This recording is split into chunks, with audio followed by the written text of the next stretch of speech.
دا څه مسله ده؟ زما مسله ده که نه ډاکټر صاحب زما د لاس نه دی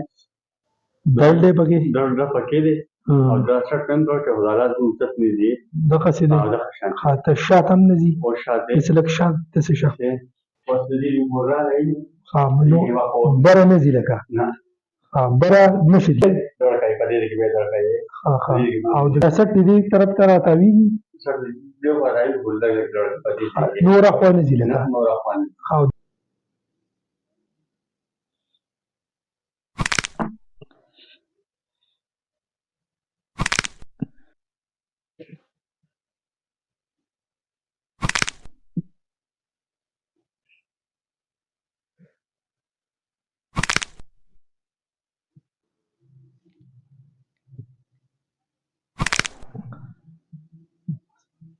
ته لاس بره که بره کېږي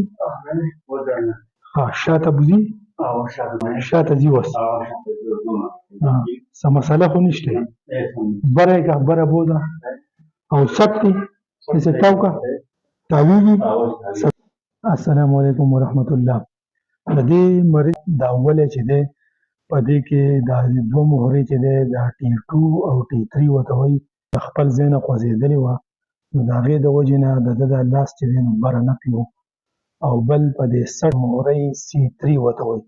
نو د هغې د وجې نه د ده دا سټ چې دی نو دا د یو طرف ته نه تاوېدو. نو تاسو چې دا کوم د ده دا علاج وکتو نو دا نه جادو دی نه څه پیریان دي یا نه څه دوکه ده خو دا صرف د دې مهرو دا کوم اډجسټ هغه چې وشي پورې دا مهره برابر خپل ځای ته نه تلي نو ده ته به دا مسله وه. نو زمونږ دا خلک اکثر په دې بار اکثر سستنې منې لګوي د دردونو ګولۍ خوري هېڅ قسم څه فایده نه میلاویږي. د دې اصل دغه چې دی نو دا چې د دې کوم خپل ځای ته دا ورسي نو دا بیا په خپله دا خپل مومنټ چې لاس یا د سټ خپل ځای ته واپس راشي او په دې میډیکل کې داسې قسم انجکشن یا څه دوایي نشته چې هغه دا مهره د خپل ځای نه معمولي غونته وخوځوي. دا صرف په دریو طریقو باندې دغه کېږي یو یا سرجري وله وکړي نیرو سرجن چې نو سرجري کوي. دویمه طریقه دا کایروپریکټیک اډجسټمنټ ورته وایي کوم چې دله ما وکړو نو او بل د دې دریمه طریقه چې دی نو دا اکسرسایز وي د دې خپل داسې اکسرسایز وي چې د هغې سره دا خپل ځای ته راځي. دته ما یو 3 قسمه اکسرسایز ښوولي دي دا به یو څو ورځې دی کوي او دته به دا تکلیف چې داسې قسم مسله نه راځي. دته اوس هېڅ قسم د دوایانو یا د انجکشنو څه ضرورت نشته خو د ده دا وجود لږ کمزوری دی دی وجې زما کمزوري هم ده دا پټې هم کمزوري دي نو دته به زه صرف نیرو ټانک به ورته لیکمه هغه به د یو څو ورځې استعمالوي چې د ده دا کم د پټو کمزورتیا یا د دې وجود دا کمزورتیا د دې سره کور شي